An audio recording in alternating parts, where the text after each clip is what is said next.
আমরা এখন এসেছি চিলড্রেন পার্কে। বেবিদের মতো আমি একটু পার্কে ঘোরাঘুরি করলাম, সঙ্গে আমিও এলাম। কেমন লাগছে আমাকে? ওইটা করে দিদি হচ্ছে। ভাই, আমি, প্রীতি তিনজনে মিলে খুব মজা করলাম। আর এই স্লিপটা যা ছিল না, ওই যে ভাই ছুটে ছুটে যাচ্ছে। এবার আমরা ভাই বয়সী হয়ে গেছি। ছোট্ট আমি ঘোরাতে ঘোরাতে আমাদের ক্লান্ত হয়ে গেছে, তাই বাবা এসে একটু দুলি দিল। এবার এসেছি একটা দোলনাতে। যেতে খুব মজা করি। এবার ওই যে দূরে একটা জিনিস দেখাচ্ছে, ওটাই যাব। ভাই ক্লান্ত হয়ে বসে পড়েছে। ভোরবেলা উঠে একটু মর্নিং ওয়াক করলাম, যেখানটা বাস দাঁড়িয়ে ছিল।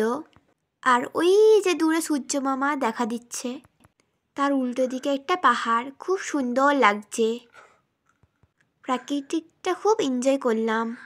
এই যে ঝর্ণার কাছে এসে একটু রিলস বানিয়ে নিলাম। আর একটা পাহাড় খুব সুন্দর লাগছে। এখানেও একটা নতুন করে ঝর্ণা দেখলাম। এবার এলাম মুকুটমণিপুরে। মুকুটমণিপুরে খুব সুন্দর জলটা আর পরিষ্কার, আর খুব ঠান্ডা ঠান্ডা।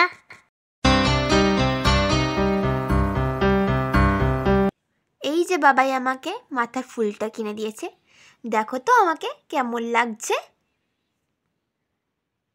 এবার দেখি কোথায় নিয়ে যাচ্ছে। ওয়াও, চারিদিকটা খুব সুন্দর, তাই আমি একটু রিলস বানিয়ে নিলাম।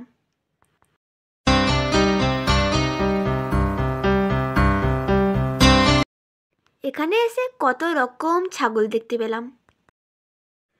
এই যে টোটো থেকে নেবে, পায়ে হাঁটতে হাঁটতে চারিদিক দেখতে দেখতে ওপরে উঠছি। ওপরে একটা শিব ঠাকুরের মন্দির আছে, সেটা দেখে আমরা আবার নিচে নেমে এলাম। এখানে একটা মা কালীর মন্দির আছে, আর আমরা এখানে দাঁড়িয়ে দাঁড়িয়ে ঝিলটা দেখছি। কি সুন্দর, ঝিলের পাশ দিয়ে রাস্তা চলে গেছে। ওদিকে সবাই একটু কেনাকাটি করছে, আর এইদিকে আমি একটু বাবার সাথে ঘোরাঘুরি করছি।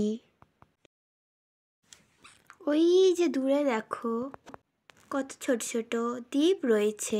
ভাইকে নিয়ে এসে একটু দেখলাম, ভাইকেও দুটো রিলস বানিয়ে দিলাম। ঝিলটা কতটা বড়। এবার এলাম দ্বিতীয় বৃন্দাবনে। এখানে কত রকম কৃষ্ণ ঠাকুর। ভগবান কৃষ্ণকে দেখে একটু দর্শন করলাম, প্রণাম করলাম। মন্দিরটা পুরো ঘুরে ঘুরে দেখ। ওই যে ভাই বাবার কাঁধে উঠে পড়েছে। এখানে মা দুর্গার মন্দির। রাত হতেই লাইটগুলো জ্বলে গেল, আর লাইট জ্বলতেই এখানে এটা শুরু হয়ে গেল। খুব সুন্দর লাগছে দেখতে। আমিও ঘুরি ঘুরি মন্দিরটা একটু দেখিয়ে দিচ্ছি।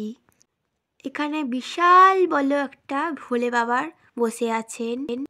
দেখো তোমরা কত বড় ভোলে বাবা।